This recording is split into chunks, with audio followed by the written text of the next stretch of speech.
मई 1999 में जब Indian army Kargil sector की चोटियों की रक्षा करने पहुंची तो उन्होंने वहां पर देखा कि उन पर लगातार फायरिंग हो रही है और यह फायरिंग और कोई नहीं बल्कि पाकिस्तानी आर्मी ही कर रही थी। अब आप यह सोच रहे होंगे कि पाकिस्तानी आर्मी ने वहां पर कब्जा कैसे किया होगा, तो रुको मैं बताता हूँ। जब कारगिल में सर्दियों का मौसम आता था तो वहां से सभी सैनिकों को उनके बकरों में से नीचे उतार दिया जाता था, क्योंकि तब वहां पर -5 डिग्री सेल्सियस से -15 डिग्री सेल्सियस तक का तापमान होता था। इतने ज्यादा टेम्परेचर में कोई भी आदमी वहां पर बढ़ सकता था। और जब गर्मियों का मौसम आता तो वहां से सभी आर्मी वालों को ऊपर वापस भेज दिया जाता था। और जब पाकिस्तानियों ने वहां पर कब्जा करा तब इसी सर्दियों का मौसम चल रहा था और वहां पर कोई भी सैनिक ना होने के कारण उन्होंने वहां पर आसानी से कब्जा कर लिया था। तो गाइस आप सब यही सोच रहे होंगे कि मैं आपको ये सब क्यों बता रहा हूँ।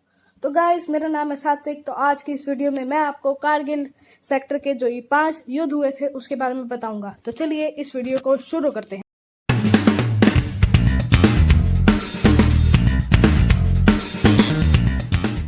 पाकिस्तान आर्मी ने 15,000 से 17,000 फीट ऊंची 5 चोटियों पर कब्जा कर लिया था और इन्हीं 5 चोटियों के बारे में मैं आपको बताने जा रहा हूँ कि कैसे इंडियन आर्मी ने उन पाकिस्तानियों को वहां से निकाल दिया था।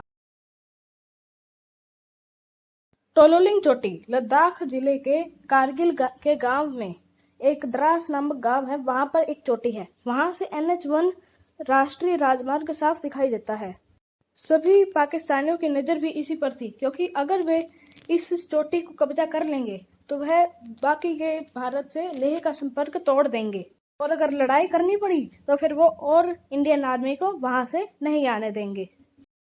इसी की खबर भारत के एक जासूस को लग गई और उसने यह सारी बात इंडियन आर्मी को बता दी और इंडियन आर्मी की 2nd राजपुताना राइफल्स और 18 ग्रेनेडियर्स वाली टीम ने वहां पर पाकिस्तानियों का इंतजार करने लगी।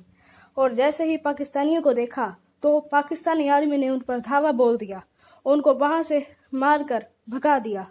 इसी के साथ भारत ने जीत हासिल करी और पहली चोटी पर अपना कब्जा दोबारा वापस ले लिया।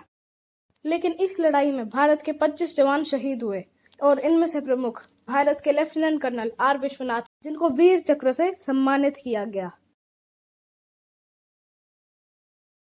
.5140 टोलोलिंग से 1.5 किलोमीटर नॉर्थ में है। .5140 से पाकिस्तानियों को निकालने के लिए एक आइडिया बनाया।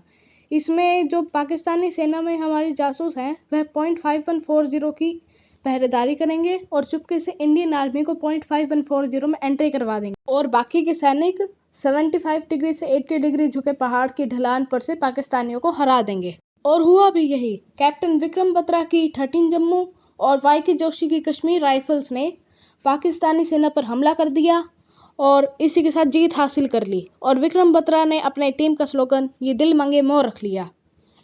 उनके ऊपर एक फिल्म भी बनी है, शेरशाह। मैं आपको बोलूंगा कि आप ये फिल्म भी जरूर देखना। शेरशाह का नाम इसलिए पड़ा क्योंकि उनका आर्मी नेम शेरशाह था। अब भारत को टाइगर हिल्स को अपने कब्जे में करना था।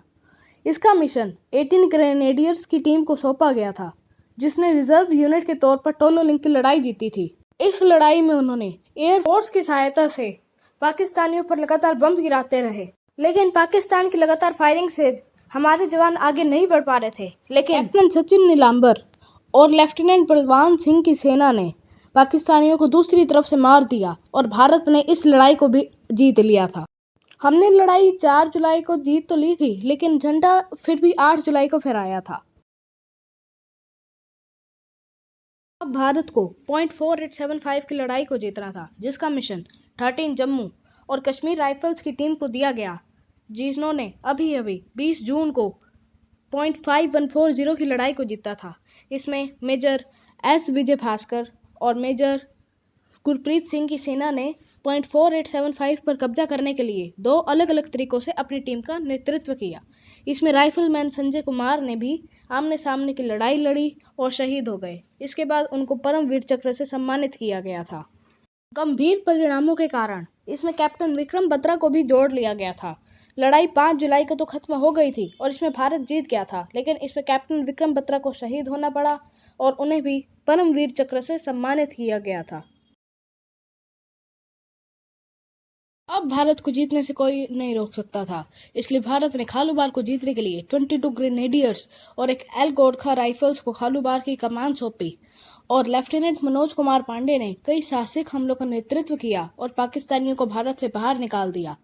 2 या 3 जुलाई की रात को खालूबार पहुंचकर पाकिस्तानियों पर गोली चलाना शुरू कर दिया और थोड़ी देर रुककर सामने से हमला करने चले गए। इसी बीच लेफ्टिनेंट मनोज कुमार पांडे को एक गोली कंधे पर आकर लगी और एक पैर पर।